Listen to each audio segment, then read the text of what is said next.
that overnight at about 12 o'clock in the evening. I got so tired and sleepy. So at the end of this beach ride, I decided to make a turn and stay on the beach. So that's what I did. I slept over here, and I have to say the experience is much better than the last time, even though I was also very sweaty and there were mosquitoes trying to get through my BB and bite me. But I mean, look at the sun. It's super soft, and I don't need my mattress anymore. So I slept about 5 hours. I woke up at 5:30, and waited a little bit until the sunrise. A little bit is like almost an hour, but it's definitely worth it. Take a look.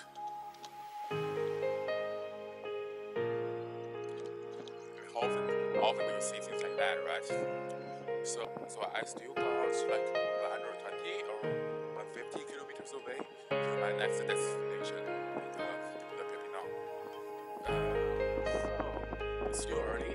It's not hot. So let's just do it.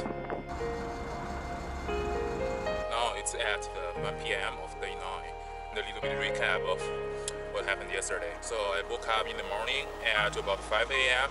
and watched the watched the sunrise, and it was super beautiful. And actually it was one of the most beautiful things I have seen in this whole trip. So after watching that's about 7:30 I guess, I started riding. And soon I realized that the road situation are really bad. I mean, I lost a boat on this action camera boat a couple of days ago, so I'm not able to record anything on the bike, and it was sometimes too dangerous to take the camera out, holding the camera with one hand when you are riding pretty fast and there were cars passing by. So from that day on, there weren't so many footage. So instead, I will just show some pictures. And yeah, yesterday it was like that. Garmin and Google Maps, they were always pointing me to the wrong way. The wrong way means there are roads which are supposed to be rideable by bikes and even road bikes, but I don't know why. Maybe that part of France is really poor. The roads are all cracked up. And so there were different types. There were roads that are cracked, I think maybe because of the hot weather, and there were roads, I don't know, it's just when you look at the surface, it's super flat. I'm not even talking about when you look at the picture. When you are really standing on that road and look at it, it's perfectly flat. But when you are riding it, it's just so many bumps that you can't even do over 10 kilometers per hour. So they were just kind of invisible bumps. Normally I got 3 ways of navigation. The first is the Garmin with the, I think it's called Velo map. That's a third-party map and open source, so which means it's updated quite often. And that's my main source. The second source is the Google Maps. And the third source is I have downloaded some GPX from a website. I will show you the link over here. And these GPX files are the GPX data that someone really has written, which is pretty reliable. But on that website, there weren't so many descriptions, so I'm not so sure whether that was a road bike or it was a mountain bike. But I guess it was mountain bike, based on the road he chose. And yesterday, all these 3 ways failed. First, it was the Velo map, the Garmin navigation. It didn't really fail, but it showed me a really long way, which is 30 kilometers more than the Google Maps, and I thought it was just super unnecessary to do that, even though I know the road would be good. So I followed Google Maps, and there were so many times it navigates me to that smaller roads, which are not the national road, I guess. And as I said, these roads are not rideable with a road bike. And the third one is the GPX file. I don't know what happened. I'm not sure whether it's that guy, he is a really hardcore mountain biker, or the French government, they just made so many difference on these roads. Sometimes there were like a mountain road which is made of pure rocks. I can't even walk up with my running shoes. So that's one thing. I probably should have done 120k or even less, and in the end I did 162 kilometers. Mostly due to the bad navigation and a lot of detours. Secondly, it's a more serious issue, which is when I'm on the so-called good road. That's the national road or the road which is one level lower. In Germany, they were all super nice, and here in France, it's totally different. Even on the national road, you see, I will show you a picture. So you can see on this picture, in the middle of the road, it's the black part. It's perfect. I mean, the cars are driving on it, and super flat, super smooth. And after that, on the end of the road, is just, it's okay for car to park. It's probably okay for the mountain bike or even the normal city bike if you are doing 20 kilometers per hour. But for road bikes and want to ride over 20k, it's just super uncomfortable. So yesterday it was the day 8, and the saddles become more and more painful. And when you are riding a road like that, it's so bumpy, so you can't really 100% sit on the saddle. You automatically compensate that by putting more pressure on the hand and the feet. So it gets hurt really fast. And then when it's more painful than the saddle sore, you put more pressure on the saddle, and then that part becomes more painful. So it's just rotates like that. No matter how many aspirin I'm taking, it's not helpful. I need a super hot, which is normal for a situation like this. So whenever I was in the supermarket, I buy some cold drinks. And sometimes the only cold drinks I can find is the Coca-Cola and some energy drinks like the Red Bulls or the Monster. But yesterday I have drunk 3 Red Bulls and 1 big Monster. So in the end, when I was 30 kilometers away from the city, the Perpignan, and I think that's like 4 or 5 p.m. and I started to feel something wrong with my heart. I mean, it just bumps weirdly. Sometimes I feel like it's bumping super fast, but when I'm looking at my heart rate monitor, it's only like 140. And I have a headache, and sometimes with the 39 degrees weather, I feel a little bit cold, like there's a chill, and it just happens every 20 minutes or something. So I guess it was because I drank too much of energy drink. It could also be the reason that there was like too much pressure psychologically, because when I was riding on this super bad road, the international road, there were also big cars passing by, like the huge trucks. And they are not following the 1.5 meter rule, which is when a car passing a cyclist, they have to be at least 1.5 meters distance between the cars and the bikes. So these trucks, they were just passing by me like I don't know, 50 centimeters away. So when they were approaching you, you can feel the air is pushing you to the side of the road. And when you are leaving, all this air is sucking you back into the middle. So I got super nervous. When a car is approaching, I have to really listen carefully to determine whether that's a normal small car or that's a huge truck. And even it's a small car, when I'm hearing the sound of the engine, I get super nervous.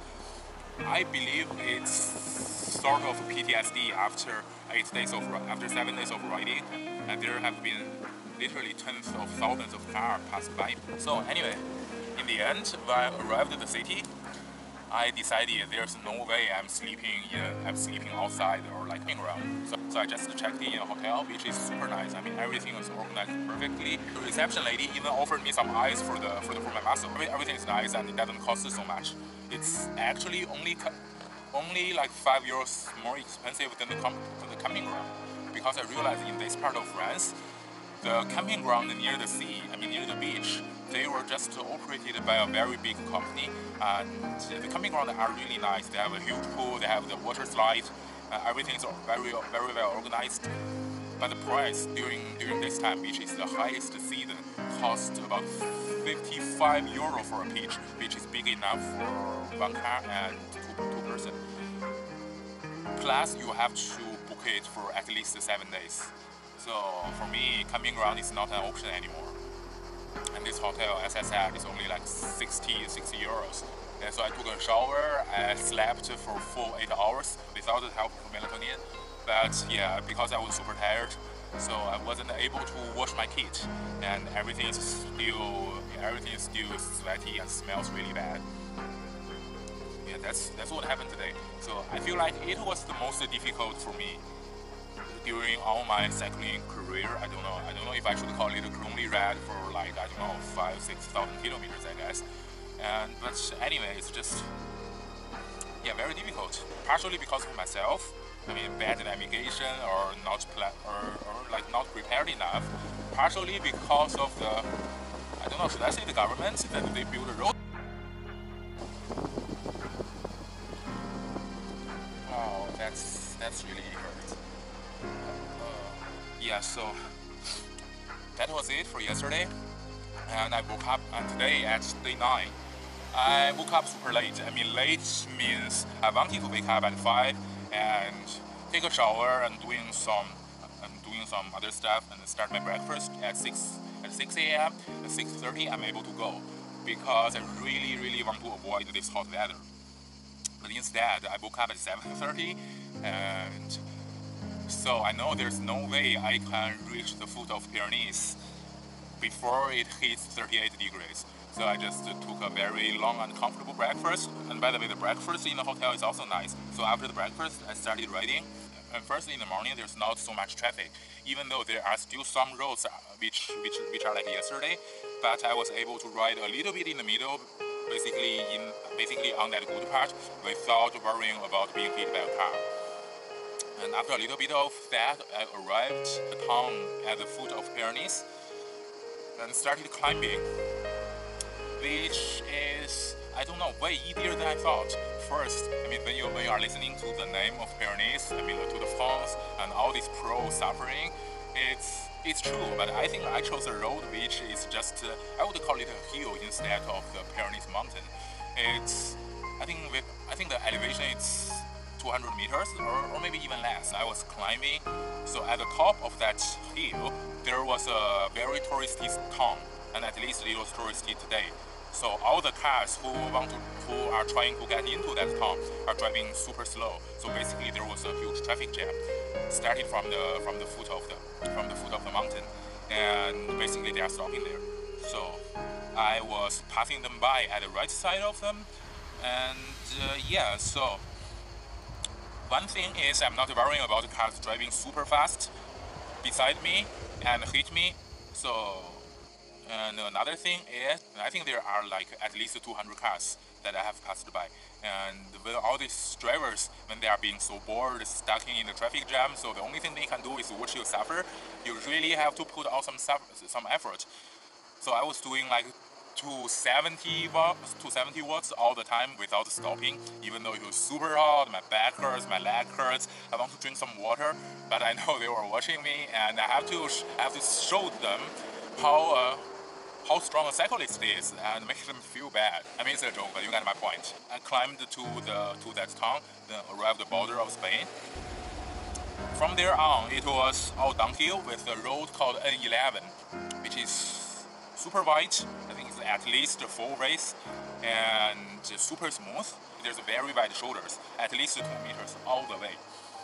And so it's all marked up.